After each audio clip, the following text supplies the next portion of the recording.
আল্লাহ ও আল্লাহর রাসূল যে সমস্ত দিক নির্দেশনা দিছে, আল্লাহ এবং আল্লাহ রাসূল যে সমস্ত আদেশ দিয়ে গেছে সেই আদর্শ মতো জীবনযাপন করতে হবে। আল্লাহ ও আল্লাহর রাসূল যে আদেশ দিছে, যে মানে যে সমস্ত পরামর্শ দিছে, এই পরামর্শ মতো চললে আল্লাহর কাছে মানে নাজাত পাওয়া যাবে। আল্লাহ পাক বলছে, আমার রাসূলকে ভালোবাসতে হলে, আমাকে পাইতে হলে আমার রাসূলকে ভালোবাসো। আমার বান্দারা, আমাকে পাইতে হলে আমার রাসূলকে ভালোবাসো। আমার রাসূলকে ভালোবাসলে তাহলে তোমরা আমাকে পাইবা। আল্লাহকে তো সরাসরি এমনি পাওয়া যাবে না কোনোদিনও। আল্লাহকে পাইতে হলে আল্লাহ রাসূলকে ভালোবাসতে হবে, আল্লাহর রাসূলকে অনুসরণ করতে হবে, আল্লাহর রাসূলের সুন্নত মোতাবেক জীবনযাপন করতে হবে। আল্লাহর রাসূলের যে সমস্ত আদেশ দিয়ে গেছে সেই আদেশ মতো জীবনযাপন করতে হবে, তাহলেই আল্লাহকে পাওয়া যাবে।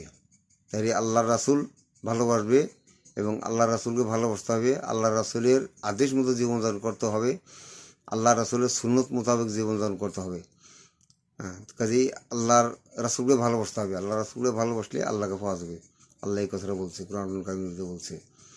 কাজেই আল্লাহ রাসূলকে জীবন রাসূল বেশি ভালোবাসলে নাজাত পাওয়া যাবে। এই আল্লাহ রাসূলের শাফায়াত ছাড়া কিন্তু কেউ জান্নাত পাবে না। আল্লাহর নবী হযরত মুহাম্মদ সাল্লাল্লাহু আলাইহি ওয়াসাল্লাম ওনার শাফায়াত ছাড়া কেউ জান্নাত পাবে না।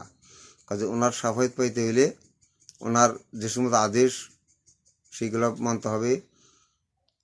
বিশ্বনবী মুহাম্মদ রাসূলুল্লাহ সাল্লাল্লাহু আলাইহি ওয়াসাল্লাম তার সুন্নত মোতাবেক জীবনযাপন চালাইতে হবে, তাহলে জীবন শান্তি হবে।